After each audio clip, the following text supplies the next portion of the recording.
Sadhguru, l'introspection m'a conduite à diverses conclusions intéressantes dans ma vie. Mais comment savoir quand mon introspection commence à devenir un excès de pensée? Et comment est-ce que j'évite de devenir quelqu'un qui réfléchit trop? Parce que ça crée beaucoup de procrastination parfois. Oh, c'est une question populaire. Voyez, supposez que vous conduisiez. Au lieu de regarder à travers le pare-brise, si vous n'arrêtez pas de regarder dans le rétroviseur, je crois que vous devriez être en marche arrière, pas en dernière vitesse. Allô? Donc, toutes ces bêtises d'introspection vous sont arrivées avec les Anglais. Ils ont apporté ça. Dans ce pays, on ne croit pas à l'introspection. Parce que, voyez, vous essayez d'analyser votre propre pagaille. Ça ne va pas marcher comme ça. Si vous la tenez à distance, vous savez clairement ce que c'est, vous n'avez pas à y réfléchir, c'est comme ça. Disons que ce soir, vous voulez prendre un vol à l'aéroport de Delhi, vous y allez.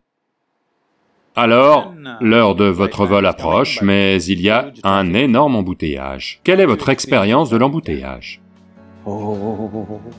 Une profonde souffrance, bien que vous soyez peut-être assis dans la voiture de vos rêves, d'accord? Maintenant, vous finissez par atteindre l'aéroport, attrapez votre avion et il décolle. Puis vous montez et vous regardez en bas, l'embouteillage est toujours là. Il a l'air si beau. Des lumières blanches et des lumières rouges en enfilade, vraiment beau. Vous avez vu ça? Oui. Tout ce qui s'est passé, c'est une petite distance, n'est-ce pas? Une fois qu'il y a une petite distance, ce n'est plus un problème, vous savez comment le gérer. Et des réalisations majeures ont eu lieu ainsi. Voyez, même maintenant, je sais que vous êtes ingénieur, mais si je vous demande de marcher sur cette scène et de déterminer si cette planète est ronde ou plate, quelle est votre expérience? Elle est plate. Elle est plate. Ce débat aurait continué encore 1000 ans. Il a été tranché parce qu'on a commencé à traverser les océans. Alors on a pu voir qu'elle semble être ronde. Puis on a commencé à voler, clairement, la forme était très claire. Puis on est allé sur la Lune, et on a regardé en bas. 100% clair. Quelque chose de si simple. On ne pouvait pas le voir quand on marchait sur la planète, n'est-ce pas? C'est la même chose. La nature de votre mental, la nature des instruments de la vie, que sont le corps et le mental. En yoga, on ne voit pas le corps et le mental.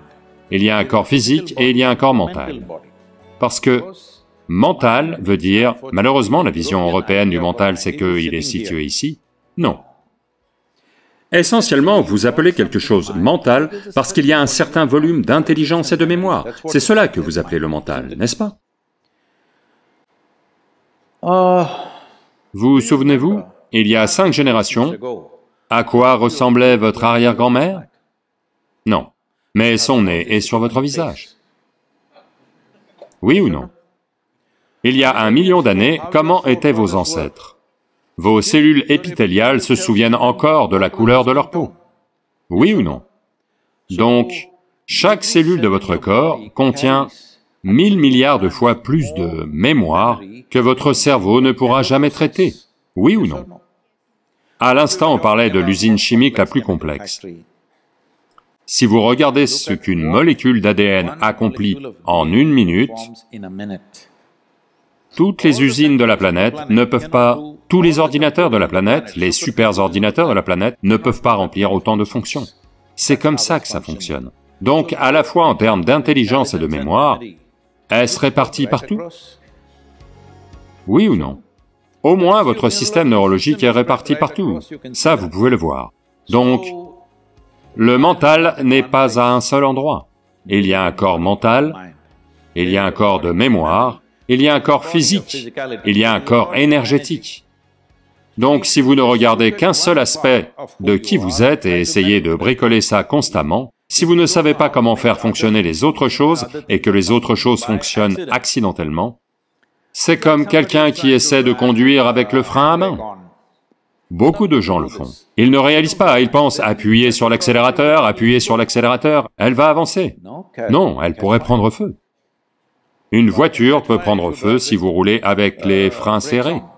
En ce moment, la plupart des gens sont comme ça. Parce qu'ils sont allés à l'école ou à l'université, maintenant, un petit peu d'intellect a été enflammé avec toutes sortes d'informations extérieures. Avec ça, ils font toutes sortes de choses et d'introspection. Qui introspecte qui? Tout ça, ce sont des idées occidentales qui ont apporté d'immenses souffrances aux êtres humains, immenses.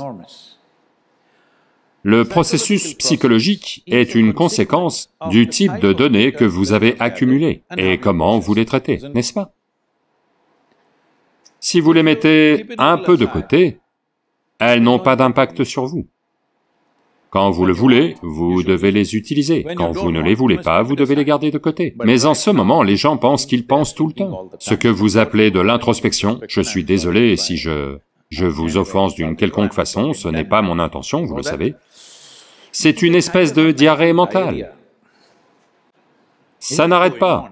Vous lui donnez toutes sortes de noms, mais fondamentalement, voyez, penser veut dire que, consciemment, vous utilisez votre processus de pensée pour aller dans une certaine direction, c'est ça, penser. Si simplement ça n'arrête pas, c'est de la diarrhée, n'est-ce pas? Donc, vous devez faire la différence entre les deux. Est-ce un processus de pensée conscient ou est-ce simplement hors de contrôle? C'est très important.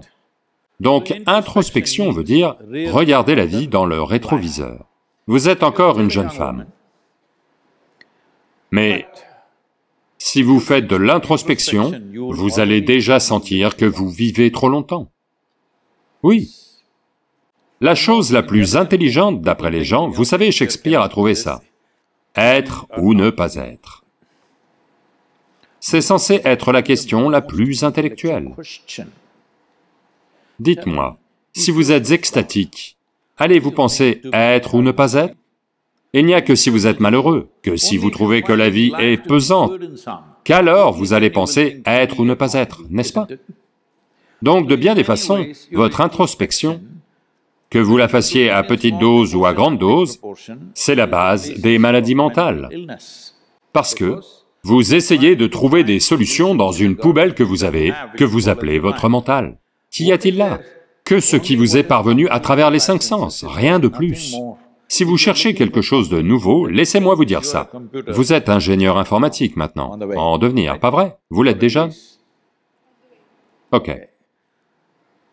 Votre ordinateur peut-il fonctionner au-delà des données que vous avez rentrées? La même chose vaut pour votre mental.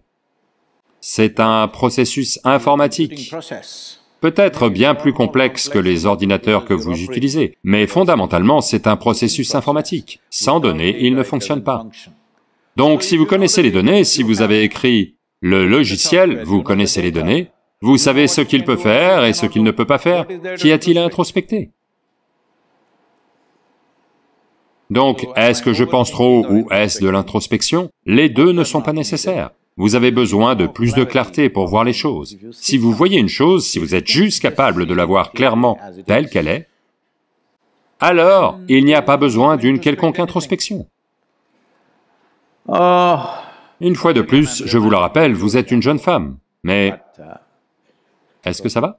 Je ne dis pas que vous êtes un bébé, je dis une jeune femme, bien que pour moi vous soyez un bébé. Donc, tout ce que je vous dis, c'est ça.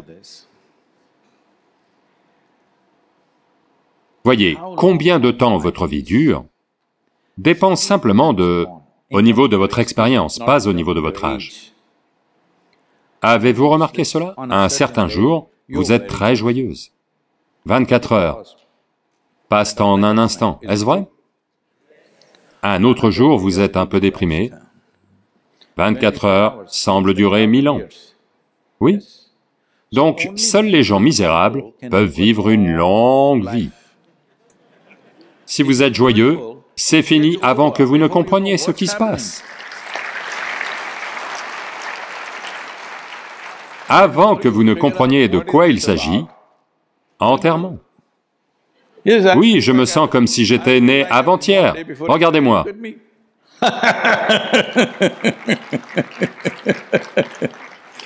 Donc, le problème, c'est cela. On essaie de régler la vie avec de l'introspection, des morales, éthiques, idées, philosophies, opinions, modèles, ceci, cela.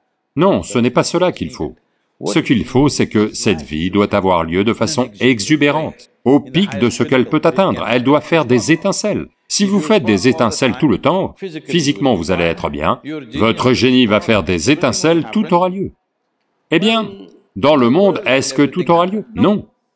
Le monde n'aura jamais lieu à 100% comme vous le voulez. Comme vous êtes tous les trois jeunes, je vous le dis, et beaucoup d'entre eux sont jeunes, je vous le dis, parce que beaucoup d'entre vous sont dans ce rêve, que vous allez trouver cette personne idéale, personne parfaite dans votre vie, homme ou femme ou n'importe. Je n'essaie pas de détruire toute la romance, je vous dis juste que vous allez être profondément déçus. Parce que beaucoup de gens disent qu'ils viennent de Mathura. Krishna, l'homme le plus fantastique, mais ces femmes se plaignaient constamment. Pas parce qu'il y a quelque chose qui cloche chez lui, parce que dans la nature même de l'existence, personne dans ce monde n'aura lieu exactement comme vous le voulez, oui ou non? Donc il y a une option. Cette personne-ci, vous pouvez faire en sorte qu'elle ait lieu comme vous la voulez. Si vous faites cette seule chose, où est le besoin de tout ça? C'est ce que vous devez faire. Vous êtes ingénieur, vous devez faire un peu d'ingénierie, ingénierie intérieure, pour que celui-ci fonctionne exactement comme vous voulez. Le monde, on fera de notre mieux.